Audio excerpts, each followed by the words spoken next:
রমাদানের একটা বড় প্রেক্ষাপট কিন্তু আছে, আমরা জানি কিনা সেটা হচ্ছে রব্বি কারিম রুহের জগতে গিয়ে তাদেরকে একটা ট্রিটমেন্ট দিয়েছিলেন, তিনটা ট্রিটমেন্ট দিয়েছেন। প্রথম ট্রিটমেন্ট আলাস্তু বিরব্বিকুম, তারা কেউ কিন্তু বলেনি কলু বালা। প্রশ্ন করা হয়েছিল আমি কি তোমাদের প্রভু নই? আমরা সবাই তখন ছিলাম রুহের জগতে, তখন কিন্তু আমরা বলি নাই যে আল্লাহ আমি আপনাকে বা আমরা আপনাকে প্রভু মানি। তখন বলেছিলাম আমরা আন্তা আন্তা ওয়া নাহনু নাহনু কিংবা আনা আনা। আল্লাহ বলেছিলেন এদেরকে একটা ট্রিটমেন্ট দাও। ট্রিটমেন্টটা কি? এদের জাহান্নামের আগুনে পোড়াও। কতদিন? 30 দিন।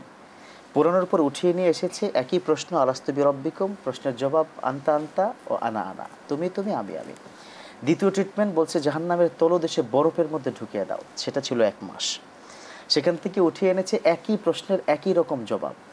3 নম্বর আল্লাহ পাক চিন্তা করলেন আরেকটা ট্রিটমেন্ট দিই, সেটা হচ্ছে 1 মাস খাবারবিহীন রাখো। 1 মাস যখন খাবারবিহীন রাখলো, শরীরে দুর্বল হয়ে গেল, আল্লাহ পাক রুহের জগতে গিয়ে প্রশ্ন করলেন আলাস্তু বিরব্বিকুম, তারা হেলতে দুলতে, অর্থাৎ আমরা তখন বলেছিলাম কলু বালা ইয়া রব্বি কারীম, আপনি আমাদের প্রভু। কারণ দুর্বলতা এমন একটা জিনিস মানুষকে এমনি পাপ থেকে দূরে রাখে।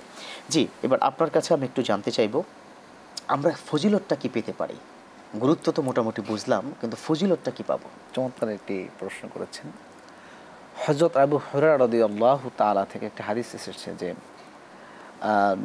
এক রোজার রক্ত থেকে, মানে এক নামাজের রক্ত থেকে আরেক নামাজের রক্ত, এক জুমা থেকে আরেক জুমা, এক রমাদান থেকে আরেকটা রমাদানের বাইনাহুমা, মানে এর মধ্যবর্তী যেই রয়েছে সময়টা, এটা কাফফারা। কি কাফফারা? এটা হলো কবিরা গুনাহ ব্যতীত, অর্থাৎ কবিরা গুনাহ যদি আমরা না করি, এর মাঝখানে যে সময়টা রয়েছে আল্লাহ তাআলা এর মধ্যে যে সগীরা গুনাহগুলো রয়েছে মাফ করে দিবেন। সুবহানাল্লাহ। তার মানে গত রমাদান থেকে এই রমাদান পর্যন্ত আমরা যদি যে অপরাধগুলো করেছি, যদি আমাদের এটা কবিরা গুনাহ না হয়, আমরা কবিরা গুনাহ থেকে বাঁচতে পারি, তাহলে আল্লাহ মাফ করবেন, আশা করা যায় ইনশাআল্লাহ। এটা তো গ্যারান্টি বিশ্বনবী কি দিয়েছেন না? মান সামা রমাদানা ঈমানান ওয়া ইহতিসাবান গুফিরা লাহু মা তাকাদ্দামা মিন যামবি। আর আমাদের এই কবিরা গুনাহ থেকে বাঁচার জন্য তওবা করতে হবে। ইয়া আইয়ুহাল্লাযীনা আমানু তুবু ইলাল্লাহি তাওবাতান নাসুহা।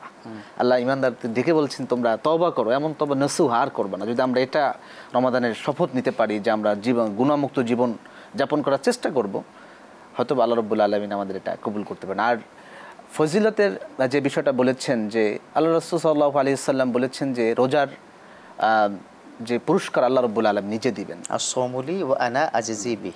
এই আজজিবি, এটার ব্যাখ্যায় অনেক মুহাদ্দিসগণ বলেছেন এখানে একটা হলো যে আল্লাহর পক্ষ থেকে পুরস্কার, অনেকে বলেছেন যে এটা হলো আল্লাহ নিজেকে বলেছেন যে আমি তাদের পুরস্কার। আও উজজাবি, যে এখানে যদি কাসরা এবং ফাতরা চেঞ্জ করে দেওয়া হয় তাহলে এটা হয়ে যায়। তো সেক্ষেত্রে যদি আল্লাহই আমার হয়ে যায়, যে রবের জন্য এত কিছু আমাদের করা, এই যেই রবের ভালোবাসা আমাদের জীবন সিদ্ধ, সেই রব যদি আমাদের হয়ে যায়, এর থেকে বড় পুরস্কার পৃথিবীতে হতে পারে না। আচ্ছা, আপনি বলতে চাচ্ছেন তাহলে ফজিলতের সবচেয়ে বড় ফজিলত আল্লাহ আমার হয়ে গেল, সবচেয়ে বড় পুরস্কার হচ্ছে আল্লাহ আমার হয়ে গেল।